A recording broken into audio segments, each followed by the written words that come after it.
నమస్తే, welcome to editor analysis. Ongole గిత్తలు ఏ రకంగా పోట్లాడుకుంటున్నాయో చూస్తున్నాం గత 4-5 రోజుల నుంచి కూడా. ఈ పంచాయతీ అయితే తేలేదు కాదు, మరి ఏమైనా మాట్లాడుకున్నారేమో. సరే, ఏదైనప్పటికీ కూడా ఒక ఒంగోలు ప్రాంతంతో ఇది పరిమితం అవుతుందా, పక్క ప్రాంతాలకి విస్తరిస్తుందా, కూటమి ఏ ఉద్దేశంతో జంట కట్టి ముందుకు సాగింది, ఎలాంటి విజయాన్ని సాధించింది, ఇప్పుడు జరుగుతున్న పరిస్థితులు ఏంటి? ముఖ్యంగా ఒంగోలు ప్రాంతంలో రోజుకొక అంశం వస్తున్నదండి. మన దగ్గర కొన్ని ఇమేజ్లు ఉన్నాయి. రాయపాటి అరుణ నిన్న ఆవిడ చాలా ఎమోషనల్గా, ఎందుకంటే ప్రస్తుతానికి వాళ్ళు ఎవరిని కూడా డిబేట్లోకి వెళ్లకుండా ఉండమని అధిష్టానం నుంచి వాళ్ళకి ఒక డైరెక్షన్ ఉంది.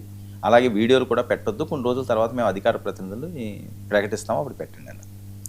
ఆవిడ నేను రావడానికి ప్రధాన కారణం కూడా నేను చెప్పున్నాను. ఇప్పుడు ఏంటంటే ఆ ఇమేజ్ చూపిస్తున్నారు మా వాళ్ళు. ఆ ఇమేజ్ ప్లే చేయండి. ఇది ఈ ఇమేజ్ సారాంశం ఏంటి? రాయపాటి అరుణ జనసేన అధికార ప్రతినిధి బాలినేని శ్రీనివాస్ పక్కన కూర్చున్నారు. అక్కడ మనకు క్లియర్గా కనిపిస్తున్నారు కదా. సో దీన్ని కొంతమంది, అంటే వాళ్ళు ప్రచారంలో ఉన్నది ఏంటంటే దామచర్ల గారు ఎమ్మెల్యే గారి తాలూకాలో కొంతమంది తిప్పుతున్నారు.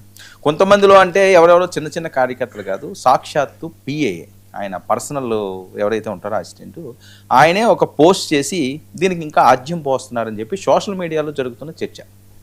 ఇదేదో నాకు వచ్చింది కాదు, నేను ప్రత్యేకంగా చూసింది కాదు. ప్రతిదాన్ని ఒక అంశాన్ని నేను ప్రస్తావిస్తుంటాను కాబట్టి అక్కడ చూడండి ఒకసారి. ఆయన పేరు ఏంటి? రాంబాబు కుర్రాట. మరి నా దామచర్ల జనార్దన్ పిఏ కాదా? అది ఆయనే చూసుకోవాలి. ఆయన ఏమంటాడు? ప్రకాశం జిల్లా వీర మహిళగా గుర్తింపు పొందిన రాయపాటి అరుణ గారి మాటల్లో 2021 సమయానికి జనసేన టీడీపీ కనీసం పొత్తులో కూడా లేవు. కరెక్టు. మీ జనసేన వీర మహిళ గారు అప్పట్లో చెప్పిన నిజాలు చూడండి అయ్యా ఒకసారి అంటూ ఈయన పోస్ట్ పెట్టాడు. ఏంటి ఆ పోస్టులో ఏమున్నది? అరుణ జనసేన ఆవిడ పాత రికార్డులన్నీ తీసినట్టున్నారు, అందులో తీసిన ఒక పోస్ట్. మా ఒంగోలు ప్రస్తుతం ఎమ్మెల్యే 20 సంవత్సరాల నుంచి ఉన్నాడు. ఒంగోలు చెత్తగా ఉండేది. 2014 ఎలక్షన్లో దామచర్ల జనార్దన్ గెలిచాడు. ఆ 5 ఏళ్లలో స్మార్ట్ సిటీ అయ్యింది. మళ్ళీ 2019 పాత వాళ్ళు, సరే అదేదో అందులో హార్ష్గా పెట్టింది ఏదో ఉన్నది, అది నాకు చదివడం వినిపించలేదు. ఒక రాజకీయ నాయకుడిని ఆ రకంగా సంబోధించడం నేను సంబోధించలేను కాబట్టి అది పాస్ చేస్తున్నాను. ఇప్పటికీ వెంట్రుక వాసి కూడా పని జరగలేదు. మరి ఇతను మంచోడా? ఓటు అమ్మకానికి ఉంది, కొనుక్కుని గెలుస్తున్నారు. ఇది ఆయన. ఇది వాస్తవం. ఇది ఎవరో దాని కింద ఎవరో సునీల్ అన్న అతను వేరే వాళ్ళు ఎవరో పెట్టారంట. ఇప్పుడు ఏంటి టీడీపీ జనసేన మధ్య? గతంలో ఎవరైతే పోస్టులు పెట్టుకున్నారో, గతంలో ఎవరైతే తిట్టుకున్నారో, గతంలో ఎవరైతే వీడియోలు పెట్టారో, ఎవరైతే గతంలో ఎవరు టార్గెట్ చేసుకున్నారో అవన్నీ తీసుకొచ్చి రోడ్డు మీద పంచాయతీ పెడతారా? ఇందుకు ఆ పొత్తున్నది. ఇప్పుడు నేనేదో అరుణ ఈ పోస్ట్ పెట్టారు, ఇంకోళ్ళు పెట్టారని కాదు, ఎటువైపు డ్రైవ్ చేస్తున్నారు దీన్ని? దీని ఉద్దేశం ఏంటి? ఏం జరుగుతుంది? మరి అధిష్టానానికి అసలు ఇవేమీ తెలియట్లేదా? వాళ్ళ నోటీసులు ఇవేమీ లేవా? పోస్టులు పెట్టాలా, వీడియోలు తీయాలి, వాళ్ళు మాట్లాడింది వినిపించాలి అంటే ఇన్ని ఉంటాయి. రాజకీయ నాయకులు ఒకరినొకరు మాట్లాడుకున్నాయి, తిట్టుకున్నాయి, బూతులు మాట్లాడుకున్నాయి. ఎవరు పోస్టులు పెట్టుకోరు, ఎవరు చెయ్యరు? ఎప్పుడో పాత పోస్టులు తీసుకుంటే ఇప్పుడు దీనికి ఆద్యం పోస్తే ఎటువైపు వెళ్తుంది? ఇప్పుడు ఆవిడేమో బెదిరింపులట ఆవిడకి. సరే, బెదిరింపులు అంటే డైరెక్ట్ ఇంటికి వెళ్ళి ఇంకోటనే కాదు, సోషల్ మీడియాలో ఉన్న మహిళని కించపరుస్తూ మాట్లాడడం, అశ్లీలమైన ఫోటోలు పెట్టడం, ఇలాంటివన్నీ కూడా కథలో చూసాం కదా. వీర మహిళలు చాలామంది దానికి బాధితులుగానే ఉన్నారు. ఇంట్లో కుటుంబాలకు కూడా ముఖాలు చూపించుకునే పరిస్థితుల్లో ఉండేవారు కాదు. అంత దారుణంగా ఇష్టం వచ్చినట్లుగా నీచాతి నీచంగా చిత్రీకరించి వక్రీకరించి వాళ్ళతో ఆడుకున్నారు. సో గతంలో జరిగిన పరిస్థితి. మరి ఇప్పుడు కూటమి పొత్తుల్లో ఉండగా బాలినేనికి దామచర్లకి పడకపోతే వేరే వాళ్ళు ఎందుకు లాగుతున్నట్టు ఇందులోకి? సరే, ఈయనేదో పోస్ట్ తీసుకొచ్చి పెట్టాడట పిఏ. మరి ఆ పోస్ట్ ఎందుకు పెట్టాడు? ఆయన కోపం ఏంటంటే జరుగుతున్న చర్చ ఇది సోషల్ మీడియాలోని. రాయపాటి అరుణ ఆయన వాసు గారు పక్కన కూర్చున్నారట. నువ్వు అంత గొప్పదాని అయిపోయావా?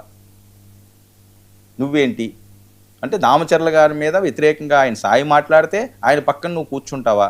నీకు అంత అర్హత ఉందా అని చెప్పి ఆయన కోపం వచ్చిందట. జరుగుతున్న ప్రచారం మాత్రమే నేను చెప్తున్నాను, నేనైతే అక్కడ చూడలేదు, అక్కడికి వెళ్ళి నేను వినలేదు ఆయన ఏం చెప్పాడు, ఏం మాట్లాడాడు. కానీ పోస్ట్ అయితే కనిపిస్తున్నది కదా. ఈ పోస్ట్ ఎవరిది? అతను పెట్టిందే కదా. అతను పెట్టలేదు, ఇంకోళ్ళు ఎవరైనా హ్యాండిల్ చేస్తున్నారేమో మరి తెలియదు నాకు. అది నేను 100% నేను చెప్పలేను. కానీ కనిపిస్తున్న పేరు ఈ రాంబాబు అన్నైనా పర్సనల్ అయినా కాదా? దామచర్ల గారు కూడా దీని మీద ఫోకస్ పెట్టాలి. దీన్ని ఇంకా ముందుకు తీసుకువెళ్ళి వేరే రకంగా చేస్తే ఎవరికి నష్టం? కూటమికి నష్టం. వాళ్ళు ఏ ఉద్దేశంతో ముందుకు సాగుతున్నారు అది కదా ఆలోచించాల్సిన అవసరం. ఆయన బాలినేని గారు ఏదో మాట్లాడారు, బయట పెట్టండి, ఆ మీటింగ్లో పెట్టింది, అందులో ఏమన్నా వేరేగా ఉన్నదేమో. వేసుకున్నప్పుడు ఎందుకు చేసావు? నాకేముంది పెట్టుకో, పెద్దలు ఇబ్బంది పడతారు ఉద్దేశం చెప్పారు. ఆ సీఎం పెట్టుకో, లేదా నెత్తి మీద పెట్టుకో, ఊరేగు అంటే ఇసుక దొల్లాడాలంట. నీచగా మాట్లాడుతున్నావు, నువ్వు డబ్బులు తీసుకుంటా, ప్రజలు పాప ఇల్లు కట్టుకుంటాను డబ్బులు తీసుకుంటా మాట్లాడుతావు నీచంగా. ఇసుక ఏం మాట్లాడుతావు? ఎంత వల్గర్గా మాట్లాడుతావు. మనుషులు సంస్కారం లేదా నీకు? సంస్కారమే లేదు నీకు. వేసుకున్నప్పుడు ఎందుకు చేసావు?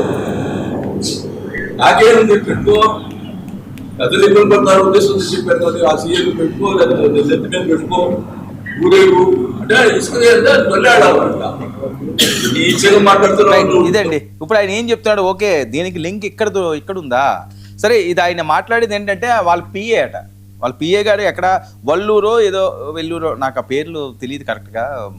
ప్రకాశం జిల్లా అది నాకు పెద్దగా ఏమో మెయిన్ తప్పించి మిగతా ప్రాంతాలు కూడా నాకు ఐడియా లేదు కాబట్టి సబ్జెక్టు కరెక్షన్ అది ఏంటంటే వల్లూరు కానీ లేకపోతే పల్లూరు కానీ ఏదో ఊర్లో అక్కడ పేకాట శిబిరాలు ఏర్పాటు చేసేటట్టు అని ఈయన ఆరోపిస్తున్నాడు. అది వాళ్ళు తేల్చుకోవాల్సింది. ఏం శిబిరాలు ఏర్పాటు చేసుకున్నారో, ఏం మెసేజ్లు ప్రజలకు ఇస్తున్నారో, మిమ్మల్ని గెలిపించింది పేకాట శిబిరాలు ఏర్పాటు చేయడానికో, లేకపోతే విచ్చలవిడిగా అక్రమ మద్యాలు చేయడానికో, లేకపోతే భూములు దోచేయడానికో. మీకు పట్టాలు కట్టరు ఎవరికి. అది ఈయన కావనియండి, ఆయన కావనియండి. బాగా పరిపాలిస్తారు, ఒక మంచి పాలన అందిస్తారు, కాస్త కడుపు చూసి ఆ పేదవాళ్ళకి మధ్యతరగతి గ్రూపులకి ఏదో అందిస్తారు అని పథకాల విషయంగానో ఇంకో రకంగానో లేకపోతే ఉద్యోగ వృత్తులను ఇలాంటి ఏదో అందిస్తారని మిమ్మల్ని గెలిపిస్తారు. మిమ్మల్ని గెలిపించారు కదా అని చెప్పి మన పక్కన ఉన్న సర్కిల్ అంతా కూడా మనకు నచ్చినవన్నీ కూడా దోచేయడానికి ఒక స్వర్గధామం లాంటి రోడ్లు వేసుకుని ముందుకు వెళ్ళిపోతామంటే ఎంతకాలం చూస్తారు? ఎందుకు ఓడిపోతుంటారండి రాజకీయ నాయకులు?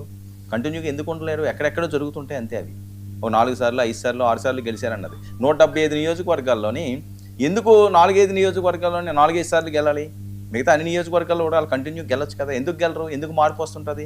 ఇలాంటివన్నీ కూడా ఈ పంచాయతీలే, ఈ లేనిపోని పంచాయతీలన్నీ పెట్టుకుంటున్నారు. రామచర్ల గారు కూడా సీరియస్గా ఆలోచించాలి. నేను ఆయన మంచి రాజకీయ నాయకుడు, సీనియర్ నాయకులు. ఎందుకు మన పక్కన ఉన్న వాళ్ళు ఇలాంటి నెగిటివ్ అన్నీ చేస్తుంటే అది వెళ్తుంది, డైరెక్ట్గా ఆయనకే కొడుతుంది. ఇప్పుడు వాసు గారికైనా అలాగే ఉంటుంది, వీళ్ళకైనా అదే ఉంటుంది. సరే, మహిళల మీద ఎందుకు పడడం? ఇక్కడ మహిళలు ఏం చేశారు? వాళ్ళ మీద ఎందుకు పడుతుంటారు? ప్రతిసారి ఏదన్నా వచ్చేసరికల్లా చుట్టూ తీసుకెళ్ళి మళ్ళీ అక్కడికే కనెక్షన్ ఇస్తుంటారు. ఇది మంచి పరిణామం కాదు. బెదిరింపులు లేకపోతే అశ్లీలమైన చిత్రాలు, సునకానందం అండి. నేను చాలాసార్లు ఈ మాట అన్నాను. సునకానందం ఏమొస్తుంది? ఒక పక్క మహిళ కోసమో, లేకపోతే వేరే వాళ్ళ కోసమో, మన పక్కింటి వాళ్ళ కోసమో, లేకపోతే ఎదిరింటి వాళ్ళ కోసమో, లేకపోతే వేరే రాజకీయ పార్టీలో ఉన్న వాళ్ళని మనం దూషించి వాళ్ళని అనరాని మాటలని, లేకపోతే వాళ్ళకి ఏదో మార్ఫింగ్ పెట్టి, లేకపోతే వాళ్ళు శరీర భాగాలన్నీ వక్రీకరించి ఇష్టం వచ్చినట్లుగా పోస్టింగ్లు పెట్టో, లేకపోతే ఏవో దానికి మ్యాచింగ్లు చేసి పెట్టి ఏమొస్తుంది? అది ఏమన్నా కలిసి వస్తుందా? శాడిజం, సునకానందం. ఇప్పుడు నేను చెప్పొచ్చేది ఏంటంటే, ఎవరైతే రాంబాబు గారో, లేకపోతే సోమబాబు గారో, లేకపోతే ఇంకా వెంకటరమణ గారో, ఇంకొక రామారావు గారో, ఇంకొక కృష్ణారావు గారో ఎవరు చేస్తున్నప్పటికీ అది జనసేన అవ్వచ్చు, తెలుగుదేశం పార్టీ అవ్వచ్చు, ఈ పంచాయతీలు ఆపితే మంచిది. ఇప్పుడు మీరు పోస్టులు పెట్టారు, పాత పోస్టు ఈవిడ తీస్తే ఆవిడ ఇంకో 4 పోస్ట్ తీరా? ఎవరెవరి మీద తీరు? ఎవరెవరికి పోస్టులు పెట్టకుండా ఉంటారు? ఒకరి మీద ఒకరు తిట్టుకున్నవే ఉన్నాయి కదా. వినడానికి ఇదో చెవులు మూసుకోవాలి, రక్తం వచ్చేస్తుంది చెవుల నుంచి. అలాంటి మాటలు ఉన్నాయి. రాజకీయ నాయకులు మెయిన్ స్ట్రీమ్లో ఉన్న వాళ్ళు మాట్లాడలేదా? మనం అందరం చాలా శుద్ధపూసలమేనా? కాదు కదా. ఎందుకు రోజుకు ఒక అంశం తీసుకొస్తున్నారు, ఎటువైపు తీసుకువెళ్తున్నారు? ప్రకాశం జిల్లా రాజకీయాలకి మంచి పట్టున్న ప్రాంతం. మీరు గెలండి, మంచి చేయండి, ప్రజలతో మమేకం అవ్వండి.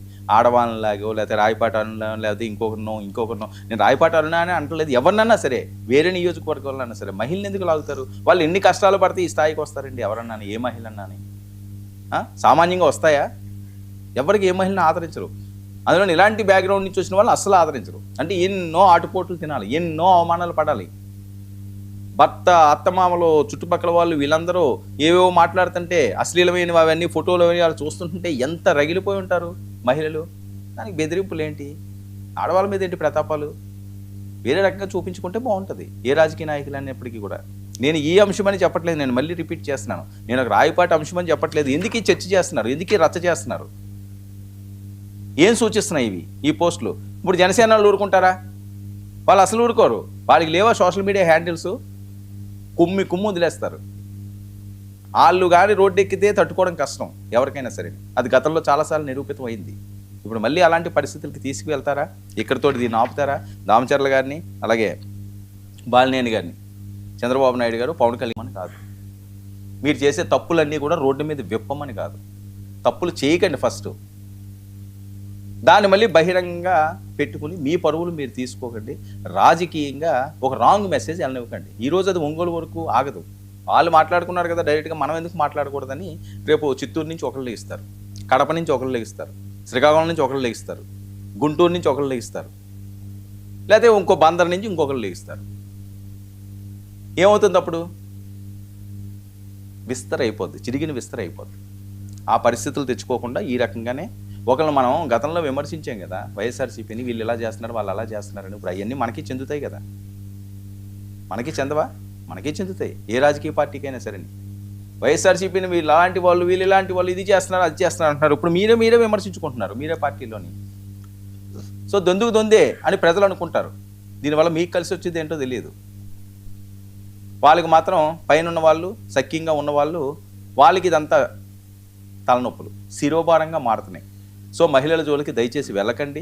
ఈ పోస్టుల పరంపరలు ఆపండి. మీరు ఇప్పుడు దాకా తప్పులు ఏమైనా చేసేలా ఉంటే ఇంకా చాలు అనుకుంటే అక్కడతో ఫుల్ స్టాప్ పెట్టి మంచిగా పాలన అందించండి. అది వైఎస్ఆర్సీపీ అవనివ్వండి, తెలుగుదేశం అవనివ్వండి, జనసేన అవనివ్వండి. ఇదంతా తీసుకొచ్చి ప్రజల మీద వృద్ధి, రోజుకొక వార్తలు